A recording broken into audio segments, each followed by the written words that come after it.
Hello everyone, I hope you all are doing fine. Welcome back to another session. Today we'll start with chapter 11, Buildings, Paintings and Books. Do you think these things can tell us anything about the history? Well, let's dig deep into it. And today we are going to focus on the most important topics, the iron pillar. I'll talk about it. Buildings in brick and stone, what do they tell us? How were stupas and temples built? Very interesting. How were they built? What are the different architectural designs that we have? What do we call them? I'll talk all about it. Paintings, the world of books, recording and preserving old stories. We've got quite old stories. If you've learned about Kalidas in the last session, you know more about the ancient history. Stories told by the ordinary people, writing books on science. So without wasting any time, let's get started. So the story starts with the iron pillar. A lot of you might have been to Qutub Minar, this iron pillar. Can you see right here? This is an iron pillar. I'll talk about it. But this Minar, Qutub Minar, that was built by Qutb Din Aibak immediately after he defeated the last Delhi's last Hindu king. So he built this Qutub Minar, which was built around 1193, and it is of great height and also declared one of the UNESCO's heritage site. So Qutbuddin Aibak from Delhi Sultanate, he got it built. So the story starts with this guy who can't walk. His name is Maruta Sami, and he with his brother went to Qutub Minar, and there he saw this iron pillar. There was a lot of dust stony path where he couldn't walk, but his brother showed him around, and he was quite surprised to see this iron pillar here. It was an unforgettable experience for him. This iron pillar didn't rust. It was built so long, but it still didn't rust. So it has an interesting story to tell. This iron pillar, it's in New Delhi. The place is Murauli, Rauli. It's in Delhi, and it's right very next to Qutub Minar. It talks about great skill that our Indian craftsmen had then. This iron pillar is 7.2 meter high, and it weighs around 3 tons. Over 3 ton, not exactly 3 ton, but over 3 ton is its weight. And it was made around 1500 years ago. Guys, can you just imagine how old is it? Yet it did not rust, right? And this pillar, we come to know about this pillar because there's an inscription made on the pillar that talks about one of the important rulers from Gupta Empire. It talks about Chandragupta.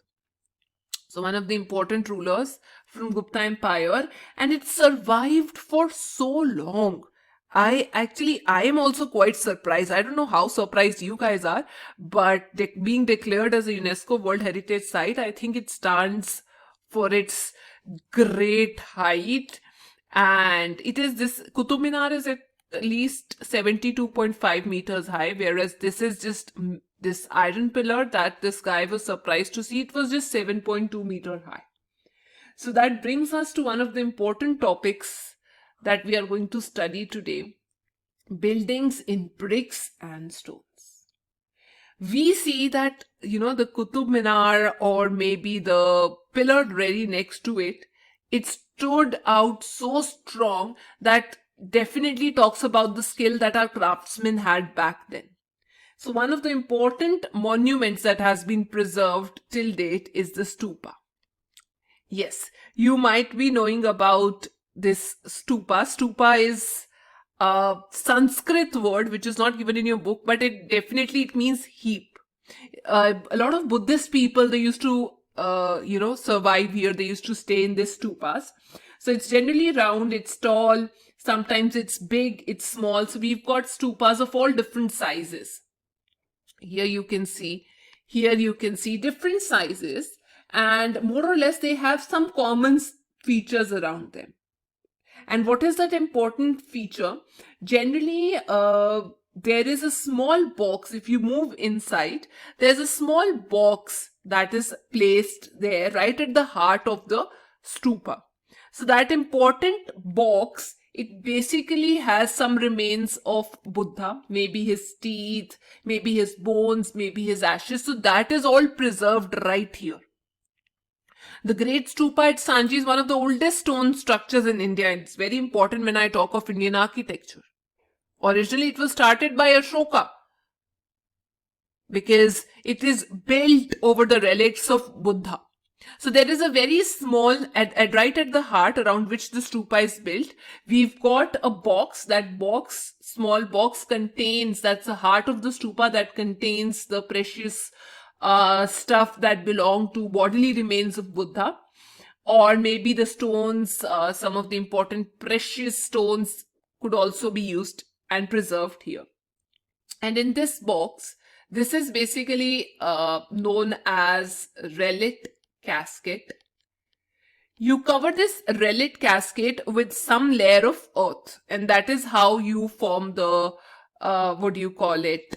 the layer structure of stupa. Can you see right here the rail structure? Right? So this relic casket, as I told you, it contains the bodily remains, the bodily relics, such as ashes, bones, nails, hair clippings of Buddha. And that helps us discover the past. And over that, you build up this baked brick wall, or maybe the mud wall here. Right here, you guys can see in the form of a mold. Or maybe you use sometimes some type of carved slabs. Around this stupa, you guys can see right here, around this stupa, you have this area laid around it. There's a path. Can you guys see this path? This path right here around this stupa. This path I'll highlight here also, and I'll write it again. This part is known as Pradakshina Patha. Right? So this is the railing. This part is the railing, and around that you have this path, inside also and outside also. This is the path, right?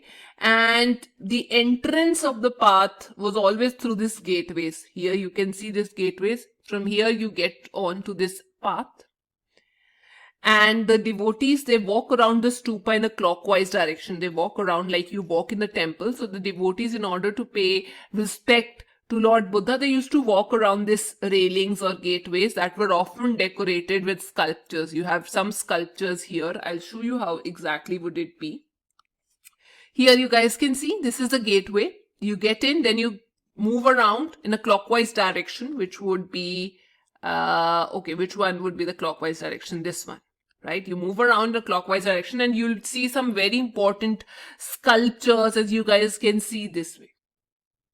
One of the most important,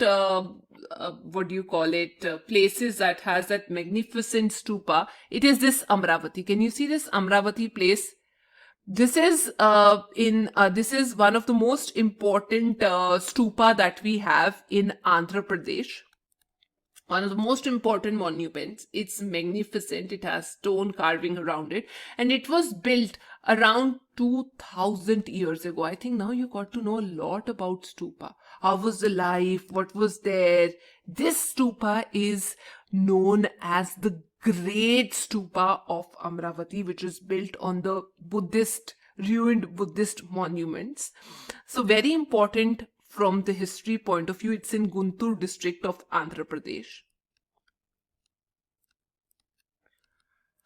And there are other buildings also. For example, there are these buildings here. You guys can see sort of caves that are hollow from inside, but have been elaborately decorated with sculptures, painted walls right inside them. We've got sculptures, painted walls, like you guys can see. And also earliest of the Hindu temples. I'll show you these Hindu temples that were devoted to Lord Vishnu. They were devoted to Lord Shiva or maybe Durga. They had a very important room around them, in them. So this is, let's say, the important temples. So they had a very important room where the chief image was placed, that is known as Garbha Griha. For example, I told you we had that relic casket where where the remains of Buddha was there. Similarly, a place in the temple where you place the murti or the structure of God, that is known as Garbha Griha. It's the sanctorum, the innermost part of a Hindu or maybe a Jain temple where you have the murti placed, or maybe the idol, or maybe the icon related to God that is placed there. Fine. So here most of the priests also, they perform their religious practices. A lot of rituals take place, and around this there is another structure or a tower. Can you see this tower going up right here? So this tower like structure around that Garbha Griha, this is known as Bhitar Gaon. That is a place, Bhitar Gaon. And this Bhitar Gaon place is known for its shikara. There is this tower at the top of Garbha Griha. So there is a place called Bhitar Gaon. Okay? So that Bhitar Gaon is in Uttar Pradesh. Right there we see, like I'll show you in the pic also. Now here, can you see this? This is shikara. In your book, we have the image of a shikara placed. It's a sacred place where we've got being projected at Bhitar Gaon, but otherwise also we have shikara at different places, and most of these temples, they had an open space. That open space where the people used to sit, right? People used to assemble, that was known as mandapa. Fine, everybody's clear. So I told about three important things as of now to you guys. First of all, I talked about shikara, that is a tower that's right above the place where the murti resides. Then there is an open space that is called mandapa. Then there is other important thing that I also told you is Garbha Griha, which means where you place the murti. Then I even talked about relic casket, that is where Buddha or his remains have been placed and preserved, over which the stupa comes into existence. Some of the most finest temples have also been formed here at Aihole. I told you in the last class also we learned about Aihole, or maybe at Mahabalipuram. So here also we've got some of the finest temples. In case you guys do not know where is Aihole, Aihole is a small village and it's the center of Chalukya. It is in Karnataka. Fine. And similarly, if I talk of Mahabalipuram, this is again an important place where we have a lot of temples. Especially we've got the Sun Temple here, and very, very famous. It is in Tamil Nadu. Fine. So that's all. It was the important center where Pallavas ruled here. Pallavas ruled. I've discussed all about it in the last class. In case you've missed, please watch the last session. And till we meet next, please don't forget to like, share, and subscribe. I've talked about everything in detail. So I'll see you in the next class. Thank you.